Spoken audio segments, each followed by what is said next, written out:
Hello, everyone. Welcome to Wingcat Sports, and it's the weekly Tigers breakdown. Honestly, not a bad week. It started out a lot worse than we thought it was going to go. Did not have a lot of hope going into the Cubs series, but however you want to look at it, Tigers won the Cubs series despite bad umpiring on both ends. People say it leaned towards the Tigers, but despite the fact that they were kind of bad on both ends during the series, you ended up beating one of the better teams in baseball, the second best team at that at the time. Now it's the Mets in the weekend series, and then you split the series with the White Sox, which you shouldn't have done, but a win in the series against the Cubs kind of makes up for it. Yeah, I mean, you can't. Nothing's perfect. We were 4-3 this week. I did think I was hoping we'd win the series against the White Sox, and we did to the Cubs what we hoped they would. They won the series. They only gave up one run to one of the best offensive teams in baseball in the 2 wins they had against the Cubs. Yes. So they did a really good job. It's the bats came alive a little bit in that last game. But they've been pretty quiet most of the week. So that's, like I said, we're going through a little lull, I guess. But all in all, like I said, Parker Meadows looks like he just came back in, and he hasn't even looked like he needs. I said the batting period to get better. He's right there, and he's already contributing, and it's a good sign. Yeah, and overall, right, it's going to give him a little bit of time to get used to being back in the majors. His batting isn't the greatest, but in the end, he's getting back and used to what you're doing. Again, you need to sit him every now and then. You got Perez back up, who's playing well right now, too.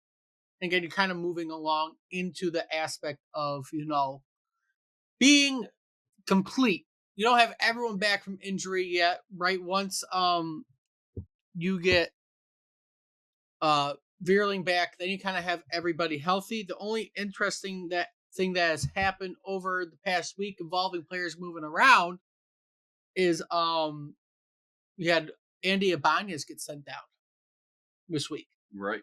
Which they called up Jones. He hit a home run in his first game up here. Once Veerling's back, I expect Jones to probably go down. And then you got your team. Right. And then we wait for Job to come back, and Flaherty looks like he's regaining his form. They had a couple good games this week. Good games. He looked really Strubal's been on fire the past few. I think he's only let up one run in like the past 3 games. Yep. He's been playing well. Again, it's just continuing to have good stuff happen. When I wonder what our winning percentage is since August, since the last year. We're still the best team. I mean, that's amazing. I don't know what the win. I think it's still around the same thing, but we're still the best team since August of last year. It's been great. Looking at it overall with injuries, not a lot of updates. Alex Cobb allowed 1 earned run and 2 walks in 2.1 innings in high A as of 2 days ago. So Alex Cobb's kind of on his way back. Matt Veerling had very positive news on the right shoulder inflammation, that it was just inflammation and he should be back within the next few days. And outside of that, nothing on the major league level, really a bigger news. Minor league news, though, Bryce Rayner, one of our top infield prospects, did undergo season-ending surgery on his shoulder because he dislocated it.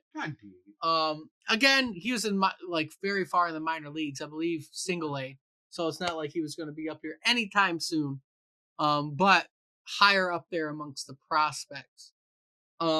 But besides that, again, kind of on the better end of injury news, just a couple weirder ones going through the week. And again, kind of looking at the standings overall for the Tigers, they are still 7 games up in the division, going into the second full week of June, which is pretty good. Kind of where we want to be at when it comes to division. Gives you a nice cushion. You play the Twins at the end of the month, which is the team that's behind you. And then the Guardians are 7.5. Royals are 8.5. Then the lowly White Sox, who I believe kind of went on a winning streak a little bit. They've been 4-6 over the last 10 games. But they are 20.5 games back in the division. We're kind of looking at the league overall because we keep on winning. We are sitting amongst the top of the AL still, 2.5 games up on the Yankees. We had a bad loss to the Red Sox over the weekend. We'll see how that momentum kind of carries them, along with being 6 games up on the third place team in Houston. So at the moment, you have got a nice cushion for the bye. It's very early to talk playoffs, but we're just keeping an eye on it. Right. But the top 2 teams get the bye going into the playoffs. Right now, you're still getting a bye, and you at least will be in the ALDS if it ended today. Overall, again, just looking at it overall, Tigers are a half game up on the Mets for the best record. Mets have won their last 3 games, so they're kind of just right up there. Cubs are 2 games back. Regardless, you have that lead in the American League, and you still are up there amongst the whole entire league. Again, not like we're thinking we're going to make the World Series, but remember, best record does get home field advantage in a World Series now, not whoever wins the All-Star game. Again, a little early to talk about it, but just a little reminder in the standings. Right. Yeah, I mean, like I said, anything helps. It might be a cold World Series if we got And us. a lot of people think they want that Cubs Tigers World Series. That would be cold. It'd be Chicago and Detroit, which would not be warm at all. Stat wise, kind of looking, we didn't talk about him last week. Spencer Torkelson has gotten up to 15 home runs on the year, which again, we still got 3 guys who are over 10 home runs, that being Riley Green and Kerry Carpenter, also both being at 13, which is very good. 2 guys who are up in the standings in all of the MLB are Spencer Torkelson and Riley Green in RBIs with 45 and 44. They're in the top, both are in the top 5, which is good to see for your offense. And when it comes to average, it's still confusing overall about, where do they put people off. But Wencel Perez with his 12 games technically leads the team with a 294. But outside of that, Dylan Dingler, again, who's played 50 games, He's been really, really has good. had 287, but they say the actual leader is Riley Green with a 276, playing 62 games. Again, I don't get where the averages come out at, but overall, everybody who's starting the most has a higher batting average. The only guy, again, who's been struggling, but he just started as well. I mean, Wencel Perez started, but again, Parker Meadows is the lowest batting average at 217 out of the starters. So, and Matt Vierling will need to pick it up when he comes back too. Oh, my bad, Jake Rogers, though he has lost his starting job, I believe. Right. He's batting a 111. His attitude's been really good about it. You can't deny that Dingler's been a gem out there. At the plate, we've been waiting for how many years to get a catcher who could hit the ball. A long time. Well, so it's been good. They played well. We're kind of looking ahead to see how can this team improve. You're not really looking at the offensive side of the ball. You're kind of looking at the pitching. And I know the rumors have been out there that we're going to go after Paul Skeens. Honestly, I'm willing to give up prospects with where you're at because you're kind of backlogged in spots. This one website says that we should give them Max Clark, which obviously everyone knows is one of our top prospects. I think he's our number 1, but he's an outfielder. You have at least 2 outfielders you're very confident in. And if Wencel Perez is hitting 300 plus for the next couple of years, I'm not worried about moving him anytime soon either. Right. So Max Clark could be put in a trade for all I care. I know that's probably blasphemous to say. How old is the Paul Skeens guy? 22. Jeez, yes, I would do that in a second. I think he has control until 2027. Oh, I believe. I would do that in a sec. And he has thrown, I know you haven't paid attention as much, he has thrown 8 innings or more like multiple times, but only has won 1 game out of all those. Because Pittsburgh sucks.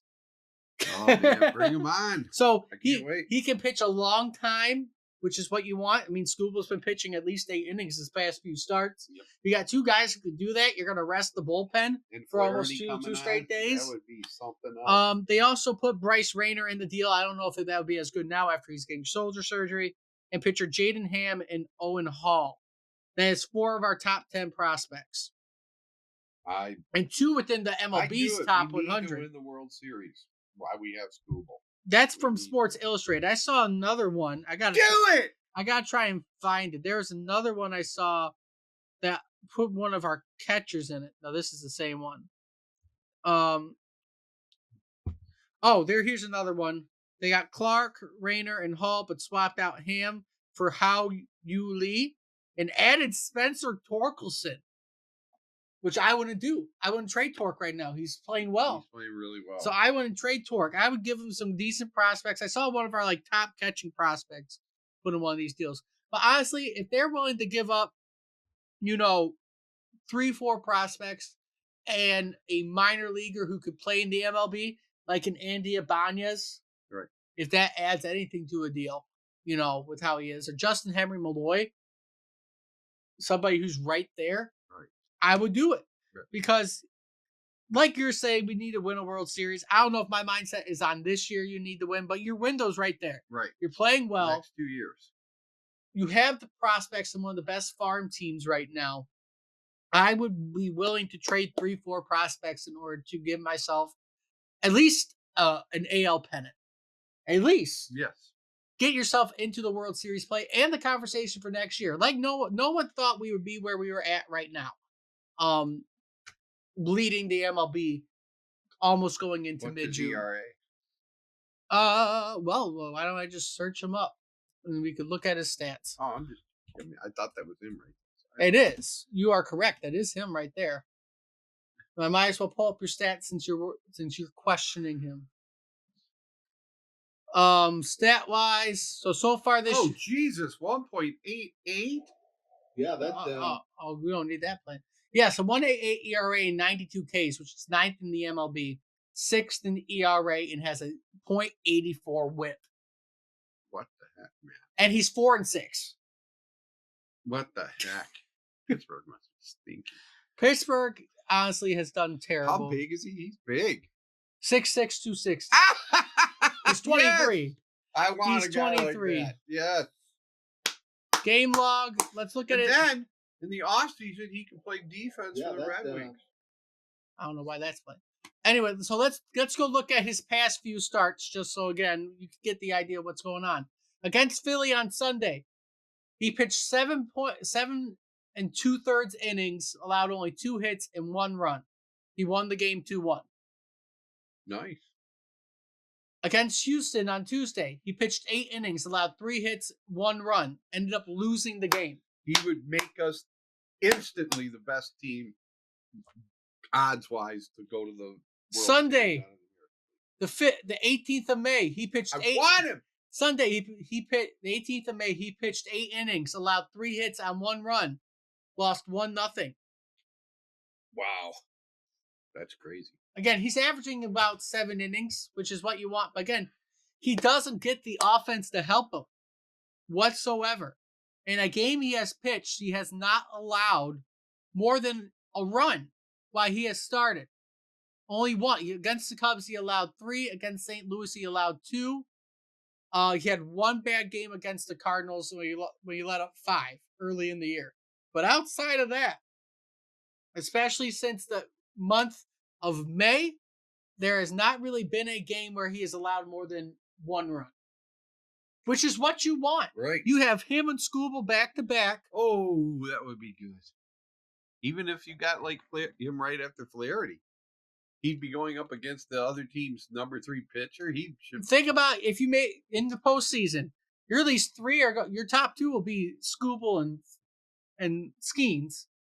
Then you're going to think, who do you want to go? You're probably going to go with Flaherty because of the playoff experience. Right. Then which rookie are you going to give a chance? You're going to give Casey Mize? If Job's back, you got to give it. You're going to get him really well. Here's your problem. If he's back, you're also going to probably want to give him a starting pitcher in your rotation.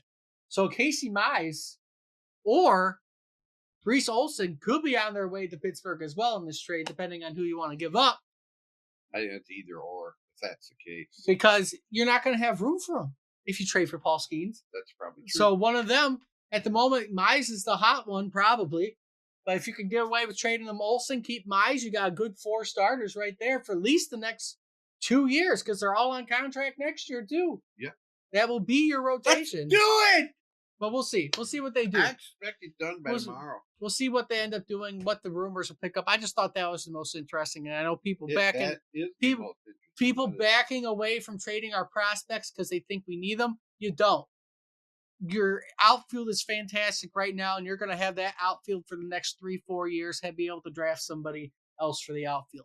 The only concern, yes, you have is probably not wanting to trade a third baseman or shortstop. Right. unless you're going to rely on Trey Sweeney and his 200 Well, batting Jay, average. But Mr. Everything, Yavi Baez can play almost any position. he's playing well right now, and if he can keep it up, that gets you 2 more years Gotta keep it up. of Baez. So you might I'm be a able to draft hockey him. fan. But we'll see what ends up happening. But we're going to end it here. Longer video for the weekend. But we got into some interesting rumors. If you like what you see, like, comment, subscribe, share the video around. Let me know what you think. Should the Tigers go after Paul Skeens, give up some prospects? Or who would you give away on the Major League roster? Until next time, hope to see everybody soon.